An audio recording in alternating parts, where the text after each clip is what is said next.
व्यक्तीला वारंवार शौचाला कडक होत असते किंवा जुलाब लागत असतात. दोन्ही गोष्टी आहेत याच्यामध्ये, की शौचाला कडक होण्यामुळं पण जखम तयार होते आणि वारंवार जुलाब झाल्यामुळं पण जखम ही तयार होताना दिसून येते. ज्यावेळेस मोशनला कडक होते, जोर दिला जातो, हार्ड मोशनमुळे गुदप्रदेशी एक टियर जातो, जखम कट जातो आणि जखम तयार होते.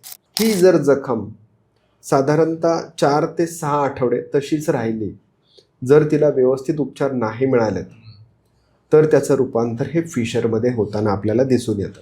याला म्हणतात फिशर. याची प्रमुख लक्षणं जर आपण पाहिली तर गुदप्रदेशी शौच करताना व नंतर आग होणे किंवा टोचल्यासारखे वाटणे, शौचासोबत व नंतर रक्तस्राव होणे कमी अधिक प्रमाणामध्ये आणि वेदना होणे. वेदना या 2 प्रकारच्या असतात, की ठसठस करणारी वेदना ही असते आणि टोचल्यासारखं असंही वाटत असतं. ती वेदना प्रिकिंग पेन आपण ज्याला म्हणतो तशी वेदना असते.